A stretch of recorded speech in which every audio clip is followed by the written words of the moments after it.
Hey everybody, what's going on? It is James here, and it's August 17th, a little after 9 a.m.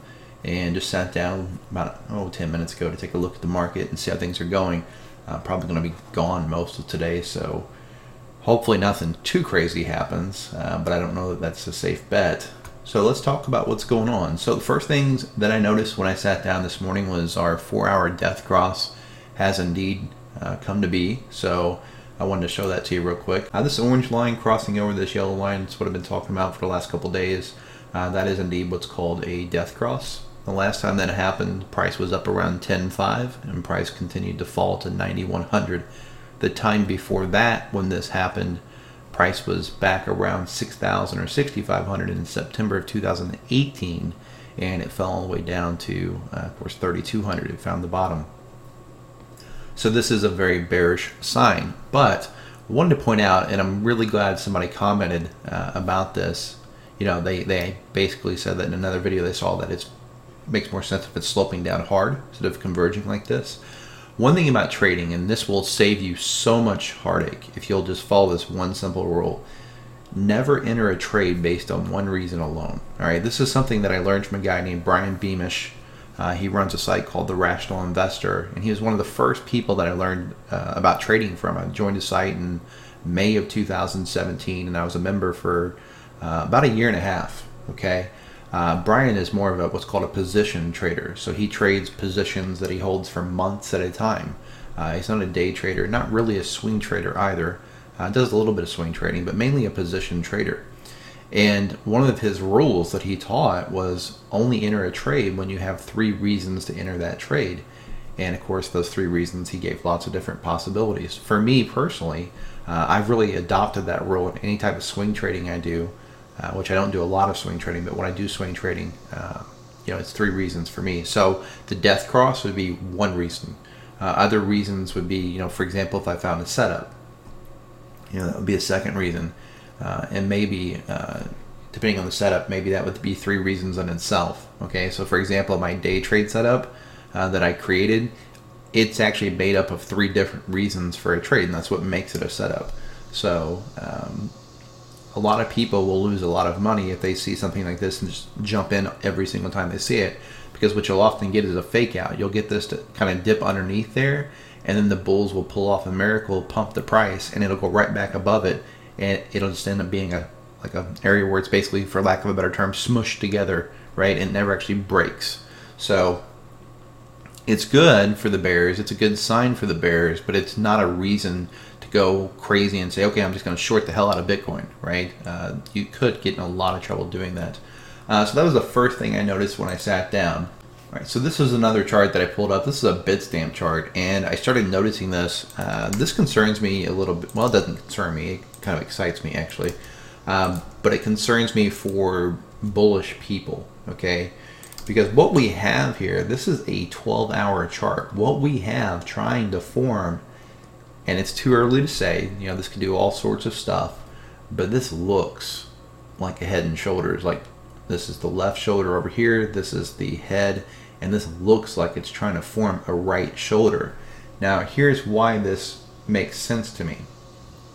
If we look, the top of the shoulder is up around 10.8. Okay, we've got this crazy wick, but if we don't count that wick, top of the shoulder close is right around 10,772. Okay, remember that number, $10,772. Now, if we go over here and we look at a daily chart, okay, let's get rid of all the EMAs. And if we look at where the 50 moving average is, which remember is our bull line, above it means we're in a bull trend, below it means that we could be in a downtrend. This blue line is our 50 moving average, and where is that? It's at $10,816. It is very common to come up and retest a line that used to be support and has flipped into resistance. So if we go up and retest that at $10,800-ish, because it's going to change over time, right? We'll just say 10.8. If we go up and retest that, where does that put us? Well, that would put us right up here. Sorry, I got a little carried away with my drawing. Right up there, okay? So that means we would have something that looked like this. Now, is it possible that we broke through it and continue going north? Absolutely, that's possible. But what happens if we fail the test of resistance and we come down? We would then have a textbook head and shoulders pattern, and this is a daily chart. It's not a 5-minute chart or a 4-hour chart. That is a daily head and shoulders that we would have. And if you look, if we start measuring targets for that head and shoulders, by the way, why would that be likely in my opinion? You want to talk about a bull trap. This thing goes up to 10.8. You get bulls buying that thing up, getting excited on the rally, especially with this back news that came out yesterday. And then dump it. There's going to be all kinds of liquidity for those whales. Okay? So let's take a look at a couple different things. First, let's measure the target of that head and shoulders if it does indeed come to be. If we measure from the tippy top here, which I don't really like that wick, okay? I don't think that wick exists on other exchanges. Let's take a look at Coinbase. I think Bitstamp. No, it does. Okay. Okay, I stand corrected.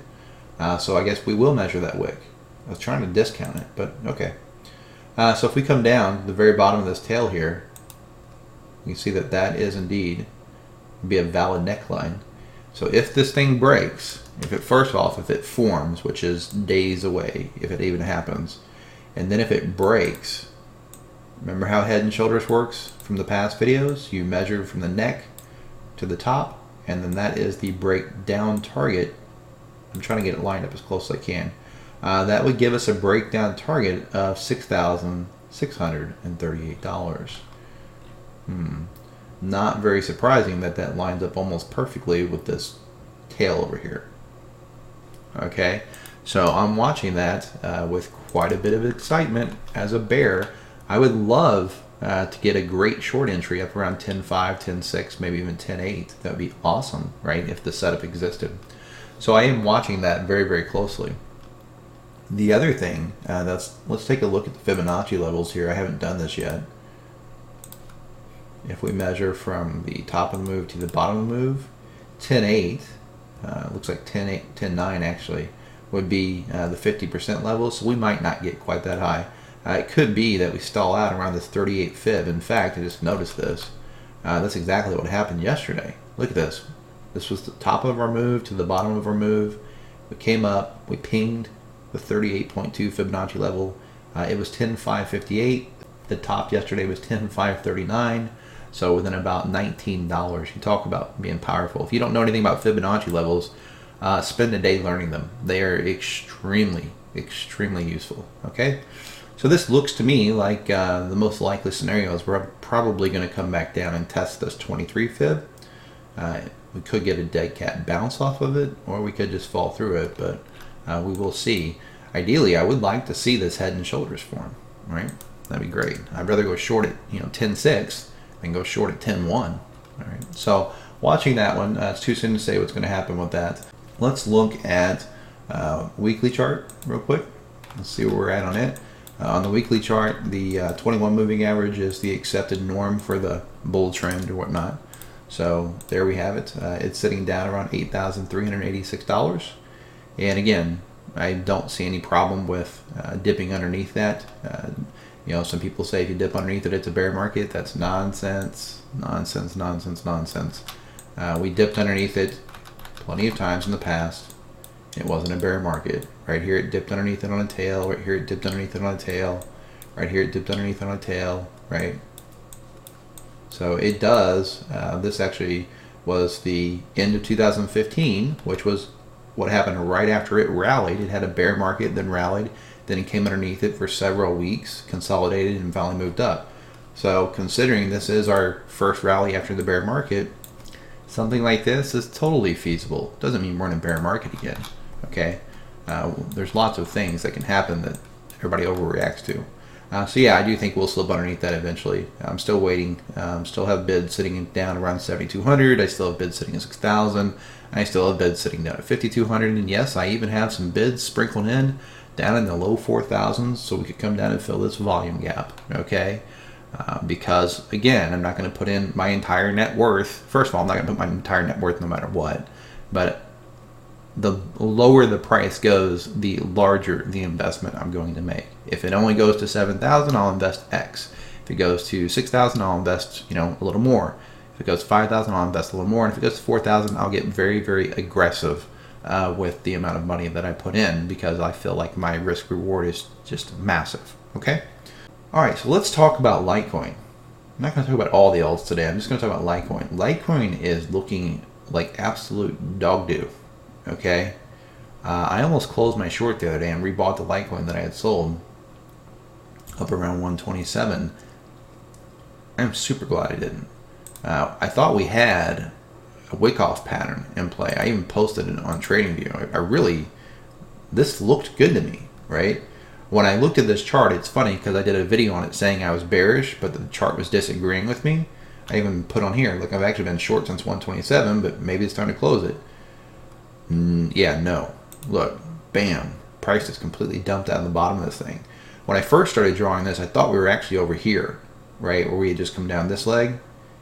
But these three little consolidating patterns didn't really match the chart, so I had to move it over. But maybe this is where we're at. Maybe this is actually where we're at over here. I don't know. What I see on this chart is scary stuff. If we look at a Litecoin Bitcoin chart, this is a monthly. Okay, I'm going to show you two things that is really bad. First, this is a monthly Litecoin chart, and this is a textbook double top pattern forming, otherwise known as an M. And this was our neckline right here, and we have broken underneath it. Okay, even if you consider this tail the actual neckline, which I don't, I think this is the neckline right here. But if we consider that tail the neckline, it's about to break underneath it. That's bad news for Litecoin. Okay, really bad news for Litecoin. I don't like that at all. Well, I guess I do like it because I'm a bear, but I don't like it for the bulls.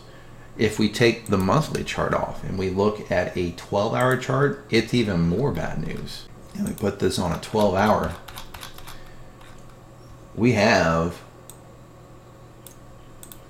a left shoulder, a head, and a right shoulder. Now, that is a massive head and shoulders. And here's the scary part about it.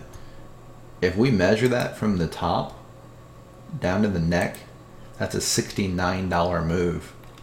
If we then measure that from the neck down to a breakout target of $69, that's a price target of around $7.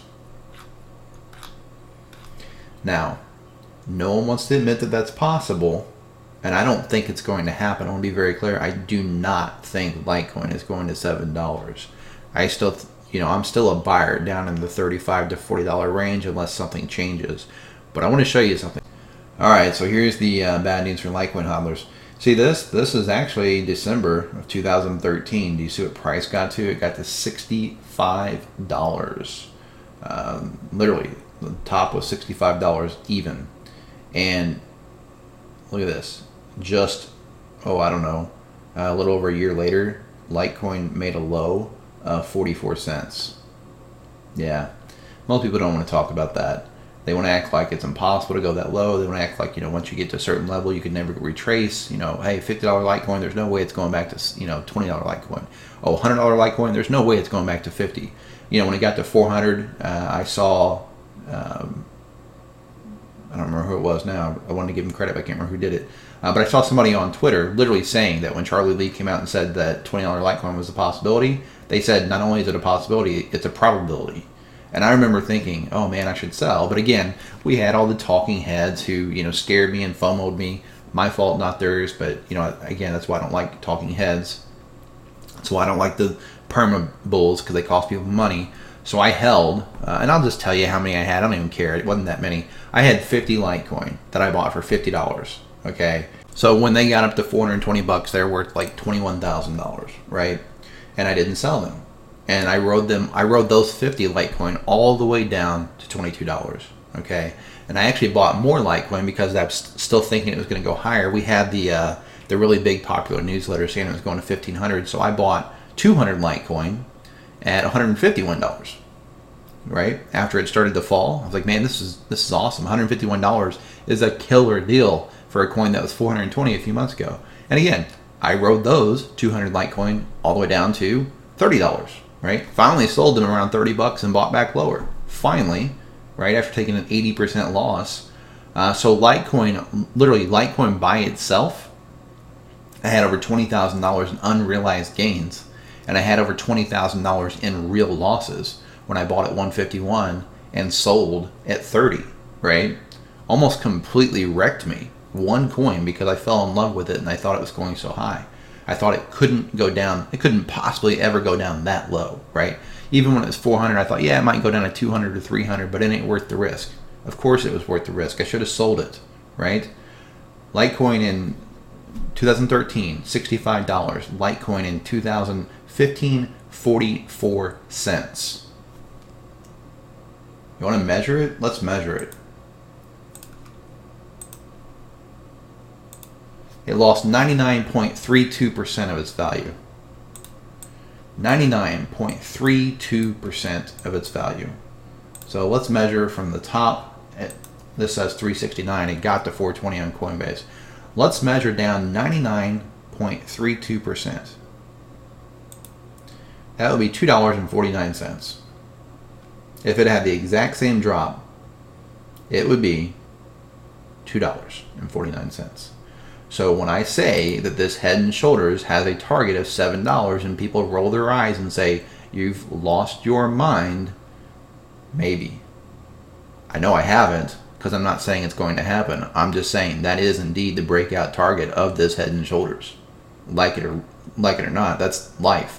In fact, we are sitting on a weekly chart right now, and plain as day, we have a Head and Shoulders on a weekly chart. Take it for what you will. Do what you want with the information. I'm just telling you that, you know, Litecoin has a history of dumping 99%. All right. So that's Litecoin. It's looking nasty. I ain't buying any of it back at these levels. I would rather it go up to $1,500 without me than buy it at 74 and risk it going to 7. Okay. And when it gets down to 40, if it gets down to 40, I will be looking very closely to see, do I still want to buy this at $40? Because if you look, you know, it sounds great. When a coin, this is one of the huge problems with coins. They go up real high and then you think, oh, it's a great deal. Because you have a bias, right? You're not being objective. You're thinking, oh, well, this is a $400 coin. So, of course, buying it at $50 is a crazy good deal. Except it's not a $400 coin. It's just a coin. It has no value, okay? It's worth whatever people think it's worth. Same thing with Bitcoin. When Bitcoin was $20,000 and it dropped to 10 grand, I bought a bunch of it because in my mind I was buying a $20,000 coin. It wasn't a $20,000 coin. It was a worthless coin that was only worth what people were willing to pay for it. And in fact, it became a $3,000 coin, right? Not good. Not good at all. So don't fall in love with these coins, any of them. Not Bitcoin, not Litecoin, not any altcoin, right? So with all that being said, you know, I'm bearish. No shocker. I'm sure everybody is used to my bearish stance by now. Listen, when we go bull, and when we actually consolidate and we actually correct, you'll find out that I'm the biggest bull there is, right? I will be happy to be doing bull videos every single day if we're in a bull market and we're in a bull rally. But I'm not going to be one of these guys that comes out and does a bull video just to make you feel happy-go-lucky and then watch you as you fall right off the edge of the cliff. Not going to happen, all right? With all that being said, please remember I am literally some guy sitting in a spare bedroom. I'm not a financial advisor. I'm not your financial advisor. Nothing in this video is financial advice. You should always do your own due diligence and seek out professional financial advice before making any type of investment in cryptocurrency. If you enjoyed the video, please be sure and give it a thumbs up and subscribe to the channel. If you haven't already, you can check the description for links to follow me on TradingView, Twitter, and also join my free Facebook group. This is James. Trade safe.